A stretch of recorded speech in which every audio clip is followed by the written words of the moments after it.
mynews.studio. So, deep in the Amazon, Suriname has managed to silence malaria. What did it really take to achieve what many thought was impossible? Today is August 5th, 2025. Suriname has just become the first country in the Amazon basin to be certified malaria-free by the World Health Organization. That's a headline. But the real story is about careful planning and resilience. Given all the forests, mobile populations, and border crossings, how does a country in that setting actually get rid of malaria? It's definitely not just about distributing mosquito nets. Suriname was facing malaria outbreaks in some of the most isolated, hard-to-reach places you can imagine. They started by dividing the country into 3 ecological zones: coastal, savanna, and lake, and then the forested interior. Each one got its own strategy. For example, in the interior, where you find gold miners and mobile indigenous and maroon communities. Wait, so in those interior areas, what did they actually do differently? Right, so in those regions, they embedded healthcare workers right inside the communities. They had mobile health teams offering rapid diagnostic tests and treatment directly, even out in the mining camps. But Suriname doesn't exist in isolation. It's bordered by Brazil, Guyana, and French Guiana. People are crossing those borders every day, especially with mining. How did they handle the risk of malaria being reintroduced from outside? They didn't act alone. Suriname coordinated closely with its neighbors. There were joint surveillance efforts with Brazil, Guyana, and French Guiana. Data sharing, synchronized interventions, coordinated responses.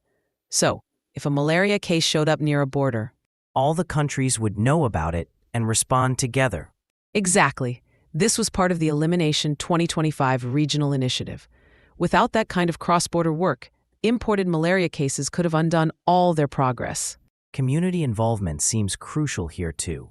For groups that are high risk and tough to reach, like gold miners or people living deep in the forest, how did they adapt? They took a very targeted approach. Health workers were recruited from within those communities. People who already knew the language, customs, and migration patterns. These workers distributed insecticide-treated nets, did testing, and provided treatment. They also led education campaigns tailored for each community, which helped build trust and get more people involved. No generic solutions. Each intervention fit the local context. Now that malaria is gone from Suriname, how do they make sure it stays that way? Especially with ongoing migration and climate change. That's where surveillance comes in. Suriname now tracks every suspected malaria case, especially at borders and in mobile populations. There's a rapid response for any new case. Plus, they're keeping up regular health worker training and making sure prevention tools like nets are always available. International partners, including the Global Fund, are supporting this through at least 2027. Suriname also submits yearly reports to the WHO and has plans in place for outbreaks or new climate risks. So why does this matter beyond Suriname? Malaria is still a major problem globally. If Suriname can do this, what does it mean for the rest of the Amazon, or for places like Africa where malaria is even more common? It shows that elimination can happen even under challenging conditions. Suriname's experience offers hope and a real-life guide for other countries with similar issues. It also underlines how cross-border cooperation and community-driven healthcare are vital, not just for malaria, but for other infectious diseases too. The takeaway: no country can do this alone, and every community needs to be part of the solution. It's a reminder that ongoing investment and local involvement really do make a difference. The world's watching. Could we see more malaria-free countries in the Amazon or even in Africa soon? That's the big question. Suriname's achievement is both a win and a challenge for others. The framework is there. Now it's about adapting and scaling it for different places.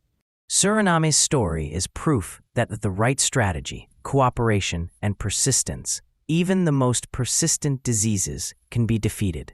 Thank you for joining us as we explored how Suriname reached this milestone in public health.